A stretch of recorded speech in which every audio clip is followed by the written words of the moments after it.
En el video anterior estudiábamos lo que corresponde a un movimiento curvilíneo y veíamos la descomposición del vector aceleración en términos de una componente tangencial y una componente normal. Recordemos que como casos límites teníamos el movimiento rectilíneo en el cual el radio de curvatura tendía al infinito. Entonces en el movimiento rectilíneo la aceleración normal se hacía cero, mientras que en la situación en el que definíamos como movimiento curvilíneo uniforme, en el que la magnitud de la velocidad permaneciera constante, la aceleración tangencial se hace cero. Es decir, si nosotros garantizamos que la magnitud de la velocidad permanezca constante, o sea, si dado v, garantizamos que su magnitud, la cual es v simplemente, sea una constante, implica que lo que vamos a tener es un movimiento curvilíneo uniforme. Ahora, básicamente, si tenemos presente que en este movimiento nos están diciendo que la velocidad es constante y además la aceleración tangencial es cero, entonces básicamente lo que nos están diciendo es que tratamos con lo que llamamos un movimiento circular.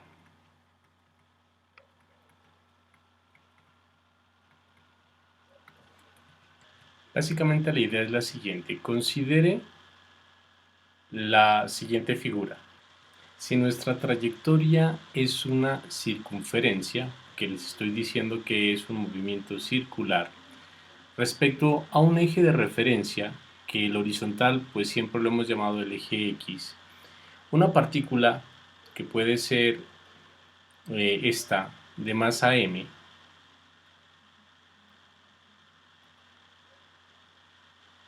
se encuentra en un cierto instante en ese punto que están mirando en la imagen, el cual va a estar caracterizado por un ángulo, o sea, vamos a tener un desplazamiento angular respecto al eje horizontal. Entonces, la partícula se ha movido en esa trayectoria una cierta longitud de arco hasta llegar a esta posición en un determinado instante de tiempo. Tengamos presente las características geométricas de nuestra partícula. Tenemos un centro, que es el centro de curvatura, ya lo explicamos en el video anterior, el cual para una circunferencia pues va a coincidir con el centro del círculo. Tenemos un radio, el cual es constante en la circunferencia, y tenemos una variación de posición medida en términos del ángulo correspondiente. Como ya hemos aprendido que la velocidad siempre es tangente a la trayectoria, suponiendo que la partícula se estuviera moviendo en esta dirección, entonces su velocidad en ese punto donde en ese momento la tengo dibujada estaría apuntando de forma tangencial a la trayectoria circular. Y evidentemente, dado el hecho de que esta velocidad es tangente en este punto, pues tiene que ser perpendicular a lo que sería el radio de giro, porque recordemos del video anterior cuando definíamos los vectores normal y los vectores tangenciales, o en términos de la recta tangencial y la recta normal. Recuerde que la recta tangencial pues toca la curva en un solo punto, y la recta normal era perpendicular a la misma. En esta situación del movimiento circular, dado ese hecho, entonces el ángulo que se va a estar formando aquí entre R y B es un ángulo de 90 grados. O sea que aquí tenemos un ángulo de 90 grados. Es decir, si yo pensara en R como un vector, que puedo hacerlo, yo tendría un vector R cuya magnitud fuera el radio de la circunferencia. Este vector sería entonces perpendicular al vector de la velocidad. Por otro lado, si nos concentramos en el arco de circunferencia que tenemos aquí, si comenzamos el movimiento en una variación angular cero, evidentemente estoy diciendo que la masa se ha movido por la trayectoria de esta manera, la estoy repintando aquí en negro, espero que la puedan ver. Este arco de circunferencia es S, y por geometría sabemos que S sería igual a el radio de la circunferencia multiplicado por por el ángulo que está determinando a ese arco. Y por otro lado, si dibujamos nuestra recta tangente en ese punto, es evidente que en esa recta tangente yo puedo definir un vector unitario, como lo hice anteriormente. Puedo definir un vector u sub t unitario como un vector tangente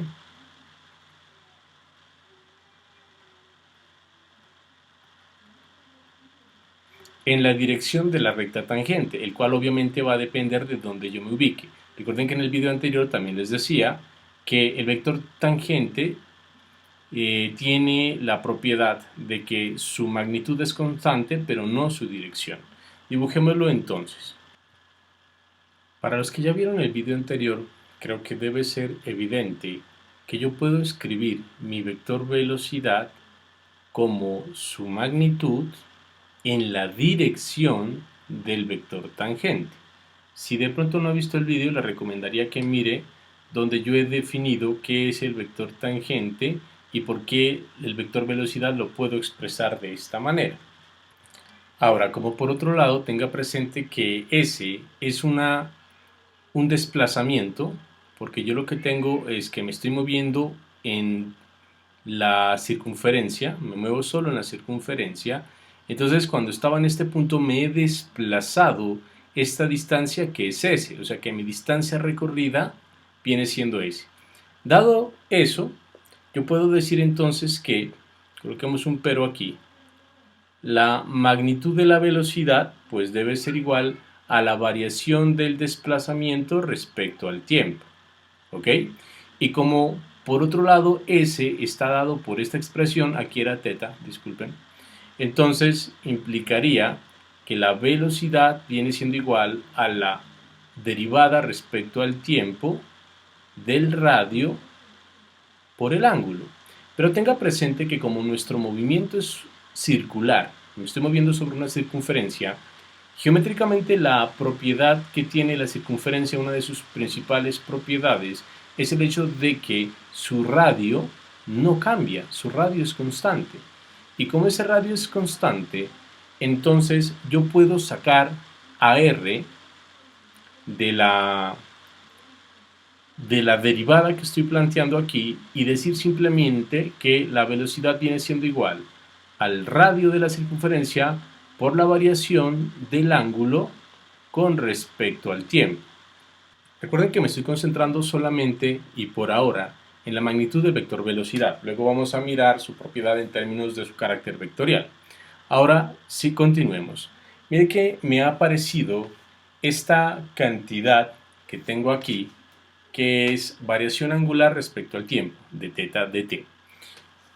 Observe que cuando nosotros definimos la velocidad en términos de un movimiento rectilíneo, por ejemplo, la definíamos como la variación de un desplazamiento respecto al tiempo. Eso nos da la velocidad, que es la que estamos acostumbrados siempre a tratar. Pero ahora tenemos algo que se le parece a este. Mire que yo tengo variación de un desplazamiento, pero ahora ese desplazamiento es angular con respecto al tiempo. Si usted compara esta cantidad que tengo aquí, que proviene de esto que tengo acá, mire que matemáticamente se parecen mucho. Tengo variación de un desplazamiento rectilíneo acá, o puede ser curvilíneo, pero es un desplazamiento físico el que yo tengo aquí respecto al tiempo. Aquí tengo otro desplazamiento físico, pero es en términos de una variación angular, que es como la que estamos observando aquí. Entonces, dado ese carácter similar al que nos llevó a definir la velocidad cuando hicimos la definición respectiva en los vídeos anteriores, entonces esto es una cantidad que también vamos a definir como una velocidad, pero no está variando posición, sino que está variando, bueno, realmente sí, pero es una variación de posición en términos de ángulo. O sea que a esto lo vamos a llamar una velocidad angular.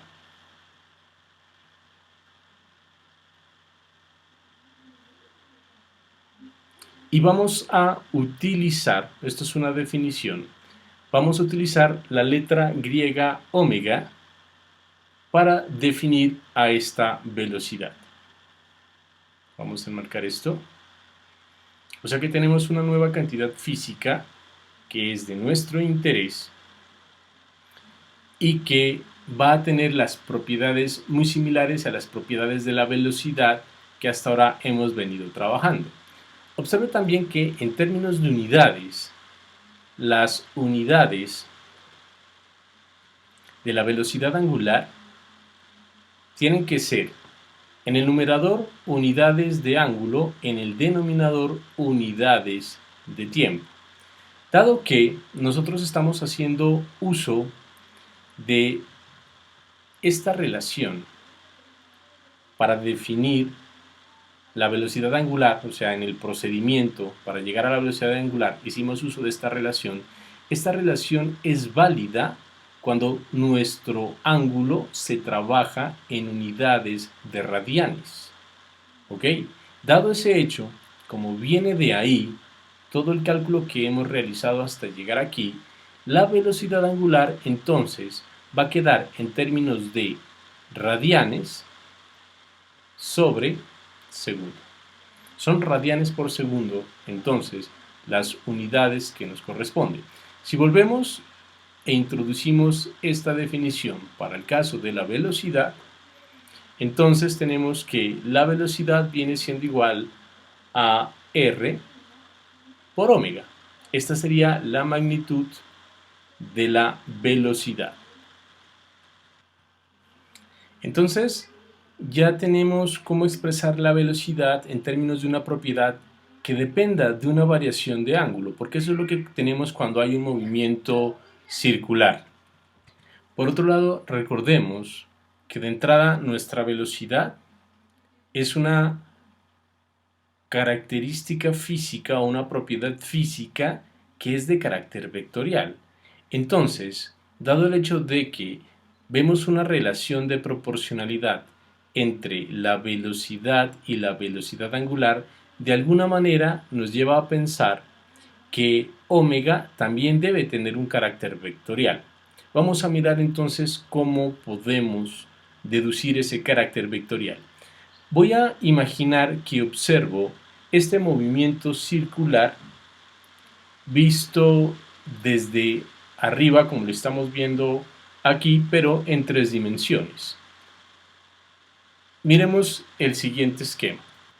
Suponga que tenemos a la partícula moviéndose en nuestra circunferencia, pero ya la estamos viendo en 3 dimensiones en este caso.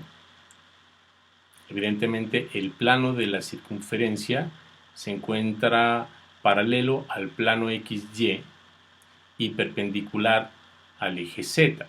Nuestra partícula se encuentra en esta posición, moviéndose con una velocidad v, que es tangente a la trayectoria circular en este caso y al mismo tiempo perpendicular al radio r.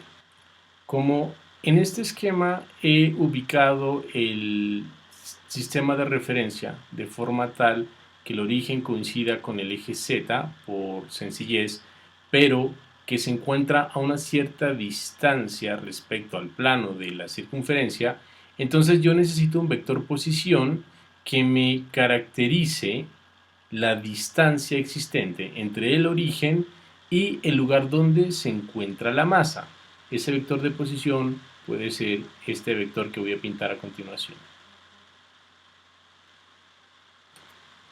Y para diferenciarlo del vector o del radio r de la circunferencia, a este lo voy a denotar con una r minúscula, como siempre hemos denotado los vectores de posición. Y como pueden observar, este vector r estaría formando un ángulo con el eje Z. Llamemos a ese ángulo, por darle un nombre, llamémoslo Φ. Ahora bien, del resultado previo obtuvimos que la velocidad es igual a r por omega, que es la velocidad angular. Vamos a copiar ese resultado aquí.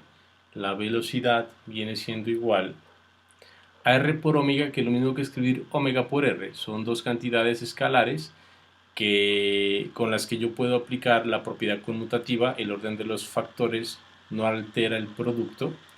Y yo voy a observar de la geometría que acabo de dibujar lo siguiente. Mire que se me está formando un triángulo rectángulo aquí, como ustedes pueden observar, y del que podemos deducir lo siguiente. Mire que si yo quisiera el seno de ese ángulo Φ, o sea, el seno de este ángulo que tengo aquí, va a ser igual al cateto opuesto, que es R, sobre la hipotenusa. Y evidentemente la hipotenusa de este triángulo rectángulo viene siendo R, la magnitud del vector R, ¿no? O sea que es simplemente R minúscula. De aquí, ¿qué deducimos? Entonces, R mayúscula, el radio de la circunferencia, viene siendo igual a R minúscula, que estaba dividiendo, va a pasar a multiplicar a seno del ángulo Φ. Este resultado que acabamos de obtener lo vamos a reemplazar en esta expresión que tenemos para la velocidad. O sea que, por lo tanto, la magnitud de la velocidad viene siendo igual a omega por r por seno de Φ. Y este resultado es importante por la forma en la que estructuralmente está escrita esa ecuación. Si usted mira, yo tengo que la velocidad como magnitud es igual a la velocidad angular que acabamos de definir, que pues así como es escrito podría ser una magnitud del vector que queremos encontrar, por la magnitud del vector r por seno de un ángulo. Si usted se acuerda, cuando veíamos la temática de vectores, escribamos aquí recordemos, que si yo tengo dos vectores A en producto cruz con B y yo quiero calcular la magnitud del vector resultante de este producto vectorial, esto era igual a la magnitud del vector A por la magnitud del vector B por el seno del ángulo que esté formado por A y B. Es decir, por ejemplo, suponga que este es un vector A y que este sea el vector B. Vamos a bautizarlos. O sea, este viene siendo A, este viene siendo B. Y ellos forman un cierto ángulo Φ. Cuando yo hago el producto A cruz B, de acuerdo a lo que nosotros mirábamos en la clase correspondiente al producto cruz, entonces el resultante del producto cruz será un nuevo vector que es perpendicular a A y B. Aplicando la regla de la mano derecha, uno tendría un vector que, suponiendo que A y B están en un mismo plano, como lo vemos en esta figura, el vector resultante de ese producto cruz sería perpendicular a este plano, que estaría dando hacia abajo, saliendo del plano, vuelvo y repito, siguiendo la regla de la mano derecha. Eso pues ya tienen que recordarlo ustedes cuando se trabajó la temática de vectores, ya miramos esta parte, pero lo que me interesa a mí es el hecho de que la magnitud de este vector se puede encontrar por medio de esta expresión. La magnitud de uno de los vectores, la magnitud del otro, por seno del ángulo que estos dos vectores están formando. Y aquí que estamos observando que la forma funcional de esta función es igual a la forma funcional del producto cruz. Eso querría decir que yo puedo decir entonces, haciendo una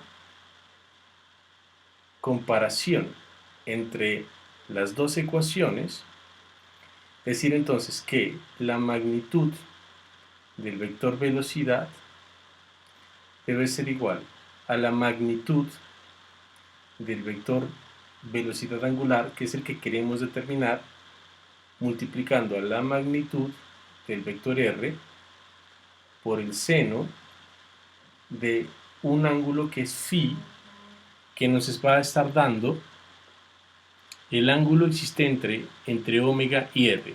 Si vamos a nuestra gráfica, observe que phi es el ángulo entre r y z, y yo estoy diciendo que aquí phi debe ser el ángulo entre r y omega. Para que las dos cosas sean congruentes, la única manera sería que omega esté en la dirección del eje z. ¿Eso qué quiere decir? Que nuestro vector omega, que es el vector que estamos buscando, debe encontrarse en este eje. En esta dirección debe estar omega, lo voy a pintar así, más resaltado para darle una importancia. Entonces mire que, visto de esta manera, nuestro vector omega está formando con r un ángulo que es phi, y de acuerdo a este resultado, la magnitud de ese vector omega, que es omega, ¿cuál omega? Este omega que tenemos aquí, que hemos definido por medio de esta ecuación. Esa magnitud por la magnitud del vector r, que es la distancia entre el origen y donde se encuentra la partícula, multiplicado por el seno del ángulo phi, nos está dando la velocidad lineal, se le dice, que es la velocidad, al final de cuentas, tangente a la trayectoria. O sea que yo puedo decir, dado que esto lo estoy comparando con esto, yo puedo decir, por lo tanto, que la velocidad o el vector velocidad debe ser igual al producto cruz entre ese vector omega que acabamos de encontrar, que es el vector velocidad angular, producto cruz con el vector r. Aquí es importante recalcar el hecho de que la velocidad angular, en el caso del movimiento circular, la velocidad angular siempre es perpendicular al plano de la circunferencia. Recuerde que el plano de la circunferencia pues sería esta área, que no la quiero pintar para que el dibujo no se sobrecargue, pero se las estoy mostrando aquí. Ese es el área de este círculo, y el vector velocidad angular es perpendicular a esa sección de circunferencia. Y además que vamos a necesitar el producto cruz para poder calcular o determinar la dirección de la velocidad en términos de la velocidad angular y en términos del vector r. Por ejemplo, considere este esquema. A usted le dicen que tiene una masa m que se está moviendo según esta circunferencia. Acá tendríamos el plano de la circunferencia. Entonces su movimiento es tal que la velocidad en este punto se encuentra evidentemente tangente a la trayectoria, porque ya lo hemos repetido muchas veces, pero se encuentra apuntando en esta dirección. Si yo le pregunto cuál debe ser la dirección del vector velocidad angular para que la velocidad con este r quede marcando en esta dirección, ¿hacia dónde apuntaría ese vector velocidad angular? Lo primero que sabemos es que él debe ser perpendicular al plano de la trayectoria. He asumido que la masa se movió para que me quede un poquito más claro el dibujo, porque recuerde que r está en el plano, m está en la periferia y la velocidad es tangente. Esta línea de trazos que he dibujado en rojo es una línea que es perpendicular al plano de esa trayectoria,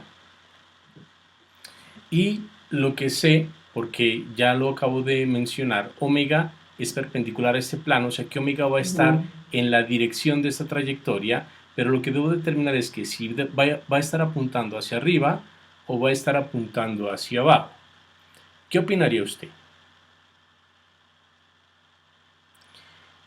Evidentemente, para que este producto cruz sea coherente con las direcciones que nosotros tenemos, nuestro vector omega debe estar apuntando hacia arriba, es decir, hacia esta dirección, para que el producto cruz tenga sentido con la dirección que hemos determinado para la velocidad, puesto que omega cruz r es igual a p.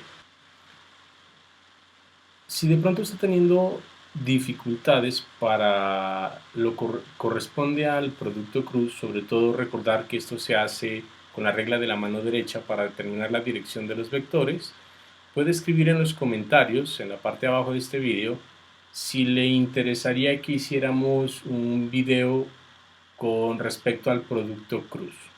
Dependiendo de la cantidad de personas que me escriban en los comentarios, entonces haría un video como recorderis, recordando esta temática de cómo es la cuestión de la regla de la mano derecha, cómo se utiliza para determinar la dirección de los vectores, que pues en este caso ya están dándose cuenta que es muy importante, y más adelante no solamente en esta cantidad física, sino en otras cantidades físicas que posteriormente iremos definiendo. Como caso especial de movimiento circular estudiaremos bueno, realmente dos casos. El primer caso va a ser similar a lo que trabajábamos en el movimiento rectilíneo. Allá teníamos movimiento rectilíneo uniforme y teníamos un movimiento rectilíneo uniformemente acelerado. Aquí, análogamente, vamos a tener lo mismo.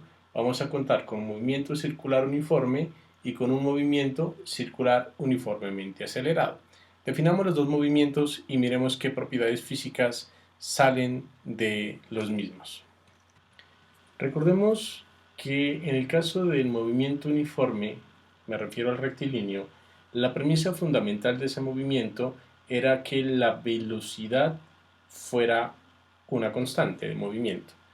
En este caso, para el movimiento circular uniforme, nuestra premisa va a ser similar, pero con respecto a la velocidad angular. Se define un movimiento circular uniforme aquel movimiento circular cuya velocidad angular omega sea una constante del movimiento. Ahora, si nosotros recordemos lo siguiente. Para el caso del movimiento uniforme, que era el movimiento rectilíneo uniforme, hago la aclaración, en esta situación la velocidad era constante, y dado el hecho de que la definición de la velocidad era v igual a la variación de x con respecto al tiempo en el movimiento rectilíneo uniforme, entonces llegábamos a que la ecuación de movimiento quedaba escrita como posición igual a una posición inicial más la velocidad, que es constante, por el tiempo. Esta era la ecuación que describía el movimiento rectilíneo uniforme, y nosotros acá tenemos que nuestra velocidad angular omega también se debe tener presente que parte del hecho de que omega es igual a d θ dt. Mire que lo que yo tengo aquí es totalmente análogo a lo que yo tengo aquí. Eso quiere decir que yo puedo llegar a una expresión para el ángulo en términos de la velocidad siguiendo exactamente el mismo procedimiento que seguimos en el vídeo relacionado con el movimiento uniforme, lo cual quiere decir que pues sería redundante volver a hacer todo el procedimiento, y yo simplemente puedo colocar el resultado, digamos, por analogía, puedo decir que el ángulo va a ser igual a un ángulo inicial más la velocidad angular por el tiempo. Y repito el hecho de que a esta relación se llega con total analogía a cómo se llegó a esta otra, dado que la premisa del movimiento uniforme era velocidad constante, del circular uniforme es velocidad angular constante. Como las ecuaciones matemáticamente son iguales, matemáticamente hablando, entonces yo debo llegar a que el ángulo se va a comportar de la misma manera a como lo hace la posición. Y si yo pensara entonces en las gráficas, tal como lo hicimos en las clases correspondientes al movimiento uniforme, yo puedo dibujar una gráfica y realmente serían dos gráficas y una va a corresponder al caso de la velocidad angular respecto al tiempo y la otra sería al ángulo respecto al tiempo. Para el primer caso, dado el hecho de que estamos diciendo que la velocidad angular es constante, como lo tenemos acá arriba, eso quiere decir que cuando hagamos nuestra gráfica de omega versus t, dado un valor de velocidad angular, este no va a cambiar, esa sería esta gráfica, mientras que esta otra ya aprendimos en los vídeos anteriores que corresponde a una línea recta, lo que implica que esta va a dibujarse de esta manera. Recordando que este punto que tengo aquí sería el intersecto, o sea, el ángulo inicial, y aquí tendríamos la pendiente que sería la velocidad angular. Note que el caso más sencillo, que es un caso de interés, es cuando el ángulo inicial es igual a 0,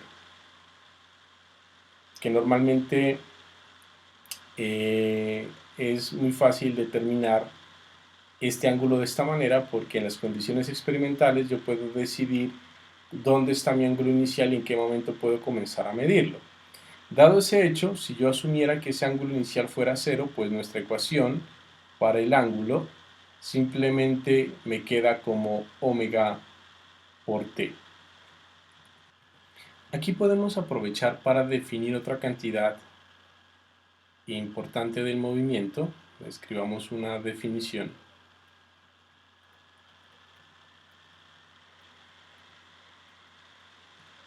Voy a definir el periodo del movimiento, el cual suele ser costumbre denotarlo con la letra T mayúscula.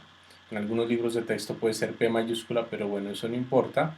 El periodo de movimiento es el tiempo que demora en volver a repetir un ciclo. En el caso, por ejemplo, que nos compete a nosotros, que es una circunferencia, si yo tengo un instante de tiempo la partícula en esta posición que usted observa aquí, el tiempo que demore en dar la vuelta a la circunferencia y volver a ese mismo punto, ese tiempo es lo que yo estoy llamando un periodo. Y asimismo, si yo me vuelvo otra vez a la figura, yo puedo verlo de otra manera.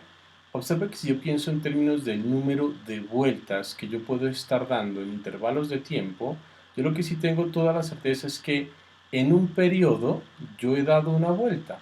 Es decir, yo he realizado una vuelta en un periodo. A esa cantidad que me relaciona el número de vueltas por unidad de tiempo, a esa nosotros la llamamos la frecuencia. La frecuencia del movimiento, y voy a hacer uso de la letra F minúscula para definirla. Entonces, mire que de acuerdo a lo que acabo de decir, yo puedo decir que la frecuencia, en el caso más elemental, es que usted realiza una vuelta en un tiempo igual a un periodo. O sea que esa es la manera en que usted determinaría la frecuencia, que viene siendo entonces el número de vueltas por unidad de tiempo. Mire que en términos de las unidades, evidentemente el periodo es un tiempo, va a estar dado en segundos, en MKS. Las unidades de frecuencia serían entonces, al estar el tiempo en el denominador, porque el periodo es un tiempo, serían inverso de segundo, es decir, 1 sobre segundo, que es lo mismo que tener segundo a la menos 1, y a esta cantidad se la define como un hertz.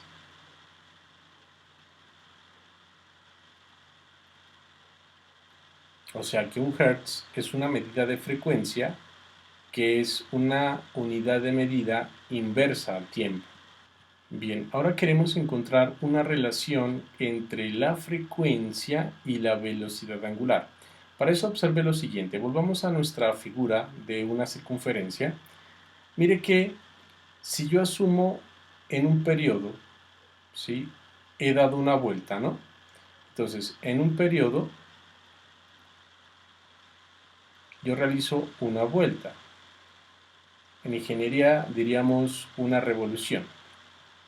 Y estamos diciendo que nuestra frecuencia pues viene siendo igual a una vuelta dada en un periodo. Pero por otro lado,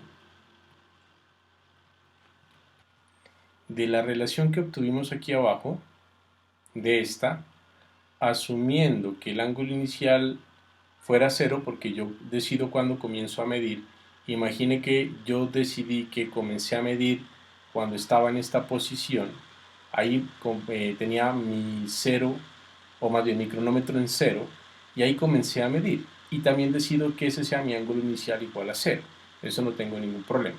Entonces, bajo ese hecho, simplemente cuando dé una vuelta, habré dado un periodo y habré recorrido una distancia que equivale a un perímetro de la circunferencia. Y mire que en esta ecuación, vuelvo a esta, yo tengo que teta es igual a omega por t. Miremoslo acá. Entonces estoy diciendo que teta es igual a omega por t. Mire que para el caso del periodo, yo tendría lo siguiente. Omega, para el caso que nos concierne, que es una velocidad angular constante, no va a estar cambiando. En el caso del periodo, pues el tiempo corresponde a un periodo y el ángulo que habremos dado para dar la vuelta completa en radianes, yo creo que usted sabe que equivale a 2 pi radianes. Por ende, yo tengo una relación, esta ecuación que tengo aquí, la voy a volver a copiar abajo, 2pi igual a omega por t.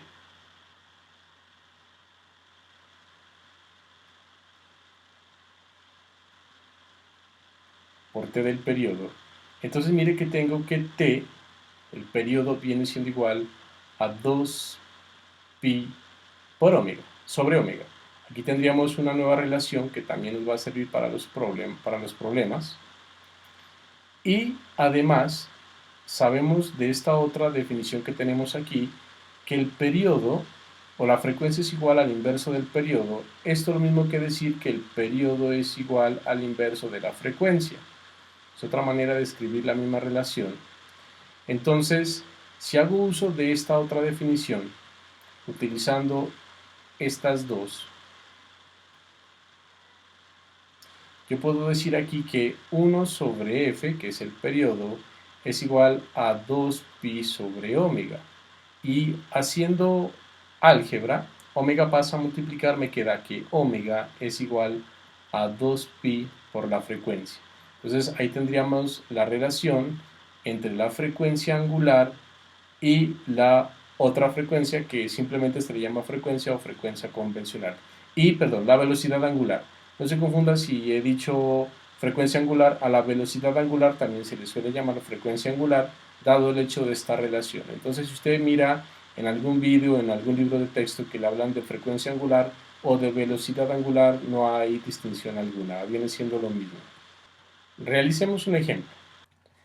Nos piden calcular la velocidad de la punta del segundero de un reloj cuya longitud mide 10 centímetros. Miremos. Bueno, respecto a los datos, pues nos dicen que dado que es un reloj, tenemos un segundero cuya longitud L Bueno, seamos congruentes con la notación que venimos durante toda la clase. R, esa longitud son 10 centímetros. Y me están preguntando por la velocidad de la punta del segundero, de esta parte que tenemos aquí, que la estoy demarcando. Entonces, evidentemente el periodo, o sea, cuánto demora en dar una vuelta, por ser un segundero, pues van a ser 60 segundos, porque demora 60 segundos en dar una vuelta completa. Luego entonces podemos calcular la frecuencia angular o la velocidad angular, teniendo presente que la velocidad angular, de acuerdo a una de las fórmulas que teníamos aquí arriba, utilicemos, sí, esta que tengo aquí. Mire que de esta fórmula que tengo aquí, yo puedo decir que omega es 2pi sobre el periodo, haciendo el despeje respectivo.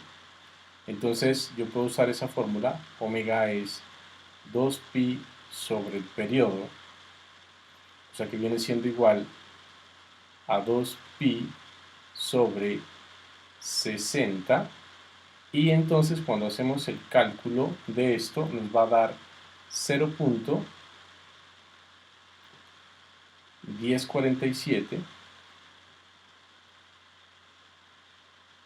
y como es una velocidad angular va a estar en radianes por segundo.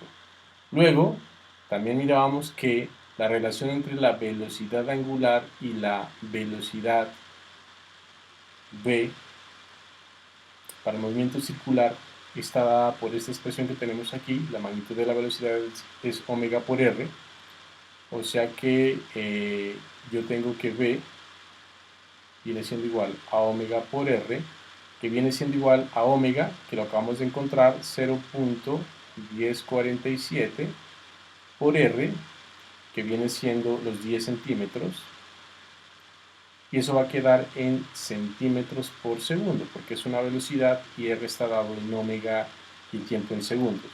O sea que cuando hacemos ese cálculo, pues evidentemente eso es igual a 1.047 centímetros por segundo. Esa sería la velocidad a la cual se está moviendo la punta de la manecilla del reloj.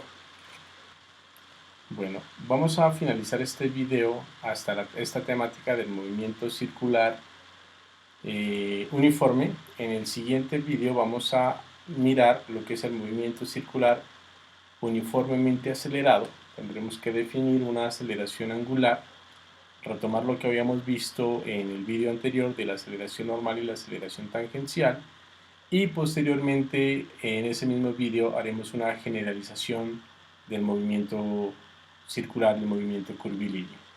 Hasta pronto.